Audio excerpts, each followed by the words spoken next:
Suku Kurdi, tinjauan geografis. Suku Kurdi adalah kelompok etnis yang sebagian besar mendiami wilayah pegunungan yang dikenal sebagai Kurdistan. Wilayah ini membentang melintasi bagian dari Turki, Iran, Irak, dan Suriah. Meskipun jumlah pasti penduduknya masih menjadi bahan perdebatan karena sensitivitas politik, perkiraan menunjukkan populasi Kurdi yang signifikan melebihi 30 juta. Tidak seperti banyak kelompok etnis dengan batas negara yang jelas, Kurdi secara historis tidak memiliki negara bersatu. Tidak adanya tanah air yang diakui ini secara signifikan telah membentuk lanskap politik dan sosial mereka. Wilayah Kurdi, yang sering disebut sebagai Kurdistan Raya, lebih merupakan konsep budaya dan etnis daripada entitas yang diakui secara politik. Populasi Kurdi, meskipun terkonsentrasi di negara-negara yang disebutkan di atas, meluas melampaui batas-batas ini. Komunitas yang lebih kecil ada di Armenia, Azerbaijan, dan komunitas diaspora ditemukan secara global, terutama di Eropa. Distribusi yang luas ini menyoroti realitas geopolitik kompleks yang dihadapi oleh orang Kurdi. Memahami konteks geografis Kurdistan sangat penting untuk memahami narasi sejarah dan tantangan kontemporer yang dihadapi oleh Kurdi. Kisah mereka terjalin erat ke dalam permadani wilayah tersebut, ditandai oleh momen-momen perkembangan budaya dan periode perjuangan yang intens. Asal-usul kuno, menelusuri kembali identitas Kurdi. Asal-usul orang Kurdi diselimuti kabut waktu, menjalin narasi kompleks yang terkait dengan sejarah kuno Timur Tengah. Sementara asal-usul yang tepat tetap menjadi bahan perdebatan ilmiah, bukti menunjukkan permadani pengaruh budaya yang kaya yang membentuk identitas Kurdi. Secara linguistik, bahasa Kurdi termasuk dalam cabang Indo-Iran dari rumpun bahasa Indo-Eropa, yang menunjukkan hubungan kuno dengan orang-orang yang bermigrasi dari stepa Eurasia ribuan tahun yang lalu. Kaitan linguistik ini memberikan gambaran sekilas tentang pola migrasi kompleks yang membentuk lanskap etnis wilayah tersebut.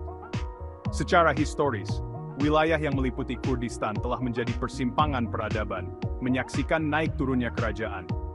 Bangsa Mede, orang Iran kuno, mendirikan kerajaan yang kuat pada abad ke-7 SM, meliputi bagian dari wilayah yang sekarang disebut Kurdistan. Beberapa ahli mengusulkan hubungan antara bangsa Mede dan Kurdi, menunjukkan kemungkinan hubungan leluhur. Sementara bukti konkret yang menghubungkan Kurdi dengan kelompok kuno tertentu tetap sulit dipahami, tidak dapat disangkal bahwa kehadiran mereka di wilayah tersebut sudah ada sejak berabad-abad yang lalu. Perpaduan pengaruh budaya dari kerajaan-kerajaan berikutnya, termasuk Persia, Yunani, Romawi, Dodin Parthia, berkonfeder stad sebagai basis of Dan. Kebangkitan Islam dan Emirat Kurdi. Kedatangan Islam pada abad ke-7 Masehi menandai titik balik yang signifikan dalam sejarah Timur Tengah, termasuk Kurdistan. Penaklukan Arab menyebabkan runtuhnya Kekaisaran Sasania yang telah menguasai sebagian Kurdistan dan mengantarkan era baru pemerintahan Islam. Orang Kurdi, seperti banyak kelompok lain di wilayah tersebut, secara bertahap memeluk Islam, yang menjadi aspek yang menentukan budaya dan masyarakat Kurdi. Meskipun masuk Islam, orang Kurdi mempertahankan tradisi linguistik dan budaya yang berbeda, menunjukkan ketahanan yang akan menjadi ciri sejarah mereka. Selama zaman keemasan Islam, wilayah Kurdi menyaksikan periode perkembangan intelektual dan budaya. Cendekiawan dan penyair Kurdi memberikan kontribusi yang signifikan terhadap kesarjanaan, filsafat, dan sastra Islam, memperkaya lanskap intelektual pada zaman itu. Terfragmentasinya kekhalifahan Abbasiyah pada abad ke-10 dan ke-11 menyebabkan munculnya beberapa emirat Kurdi yang merdeka atau semi-merdeka. Emirat-emirat ini, seperti Hasanwayah dan Marwanid, menggunakan otonomi yang cukup besar dan memainkan peran penting dalam membentuk struktur politik dan sosial Kurdi. Bagian 4. Pertempuran Chaldiran, sebuah titik balik. Pertempuran Chaldiran, yang terjadi pada tahun 1915 Masehi, merupakan momen penting dalam sejarah Kurdi, menandai titik balik dalam lanskap geopolitik wilayah tersebut. Pertempuran ini menghadapkan Kekaisaran Ottoman yang sedang bangkit melawan Kekaisaran Safawiyah di Persia, dengan Kurdistan terjebak dalam baku tembak. Ottoman di bawah kepemimpinan Sultan Selim Tus, muncul sebagai pemenang di Chaldiran, mengalahkan pasukan Safawiyah yang dipimpin oleh Shah Ismail Khan. Kemenangan ini memiliki konsekuensi besar bagi Kurdi. karena mengakibatkan pembagian Kurdistan di antara kedua kerajaan tersebut. Ottoman dan Safawiyah, keduanya berusaha untuk mengkonsolidasikan kekuasaan mereka, menerapkan kebijakan yang bertujuan untuk menegaskan kendali atas bagian Kurdistan masing-masing. Kebijakan ini seringkali melibatkan politik adu domba antar suku Kurdi, memperburuk perpecahan yang ada, dan menghambat perkembangan identitas Kurdi yang bersatu. Pertempuran Chaldiran mengantarkan era konflik yang berkepanjangan antara Ottoman dan Safawiyah, dengan Kurdistan menjadi medan pertempuran untuk persaingan mereka. Perjuangan yang sedang berlangsung ini akan berdampak abadi pada Kurdi, membentuk kesetiaan politik mereka dan menghambat aspirasi mereka untuk otonomi. Bagian 5, terperangkap dalam baku tembak, perebutan kekuasaan Ottoman-Safawiyah. Setelah pertempuran Chaldiran, Kurdistan mendapati dirinya terjebak dalam perebutan kekuasaan selama berabad-abad antara kerajaan Ottoman dan Safawiyah. Persaingan ini memiliki konsekuensi besar bagi orang Kurdi, membentuk aliansi politik, struktur sosial, dan pada akhirnya takdir mereka. Ottoman, yang mengakui pentingnya strategis wilayah Kurdi, menerapkan sistem pemerintahan tidak langsung. Mereka memberikan tingkat otonomi kepada kerajaan Kurdi yang dikenal sebagai Emirat, dengan imbalan kesetiaan dan dukungan militer. Sistem ini, meskipun memberikan beberapa otonomi, juga mendorong perpecahan di antara suku-suku Kurdi, menghambat perkembangan gerakan nasional yang kohesif. Safawiyah, di sisi lain, mengadopsi pendekatan yang lebih terpusat, berusaha untuk mengintegrasikan Kurdistan lebih erat ke dalam kerajaan mereka.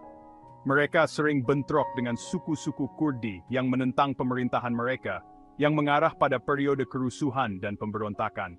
Safawiyah juga mempromosikan Islam Syiah di beberapa bagian Kurdistan, yang semakin memperumit lanskap keagamaan di wilayah tersebut. Persaingan Ottoman-Safawiyah menciptakan jaringan aliansi dan konflik yang kompleks di Kurdistan. Suku-suku Kurdi seringkali mendapati diri mereka terjebak di antara kedua kerajaan tersebut, dipaksa untuk menavigasi lanskap politik yang berbahaya untuk melindungi kepentingan mereka. Posisi genting ini menghambat perkembangan identitas Kurdi yang bersatu dan menabur benih perpecahan di masa depan. Bagian 6. Runtuhnya kerajaan dan janji otonomi. Pada abad ke-19, kerajaan Ottoman dan Safawiyah mulai runtuh, dilemahkan oleh perselisihan internal, stagnasi ekonomi, dan tumbuhnya nasionalisme di antara populasi mereka yang beragam. Penurunan ini memiliki implikasi yang signifikan bagi Kurdi, menciptakan peluang dan tantangan dalam upaya mereka untuk menentukan nasib sendiri. Ketika Kekaisaran Ottoman melemah, para intelektual dan pemimpin Kurdi mulai mengadvokasi otonomi yang lebih besar di dalam kekaisaran. Mereka mengupayakan pengakuan hak-hak budaya Kurdi, termasuk penggunaan bahasa Kurdi dalam pendidikan dan pemerintahan, dan suara yang lebih besar dalam urusan lokal. Kebangkitan nasionalisme Kurdi bertepatan dengan gerakan serupa di antara kelompok etnis lain di dalam Kekaisaran Ottoman, seperti Armenia dan Arab.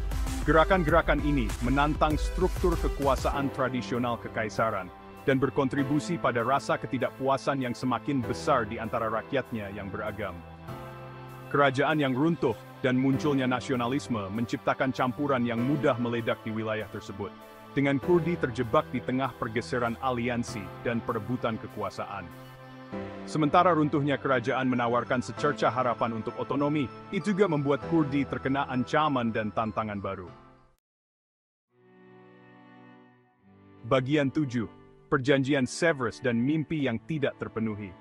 Akhir Perang Dunia Pertama menyebabkan runtuhnya Kekaisaran Ottoman, mengantarkan era baru ketidakpastian dan harapan bagi orang-orang Kurdi. Perjanjian Sevres, yang ditandatangani pada tahun 1920, menjanjikan otonomi Kurdi, tetapi akhirnya gagal memenuhi janjinya. Perjanjian Sevres, yang dinegosiasikan oleh kekuatan sekutu yang menang, mencakup ketentuan untuk pembentukan negara Kurdi yang merdeka di sebagian Anatolia Timur. Pengakuan atas aspirasi nasional Kurdi ini, meskipun terbatas ruang lingkupnya, merupakan tonggak penting dalam perjuangan panjang mereka untuk menentukan nasib sendiri. Namun, perjanjian Sevres ditanggapi dengan tentangan keras dari kaum nasionalis Turki, yang dipimpin oleh Mustafa Kemal Atatürk. Perang kemerdekaan Turki, yang menyusul penandatanganan perjanjian tersebut, mengakibatkan penggulingan pemerintahan Ottoman dan pembentukan Republik Turki.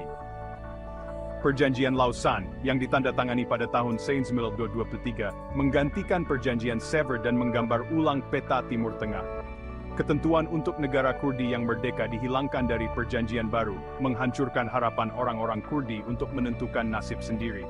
Sebaliknya, Kurdistan dibagi di antara Turki, Iran, Irak dan Suriah, yang memperkuat statusnya sebagai bangsa tanah negara.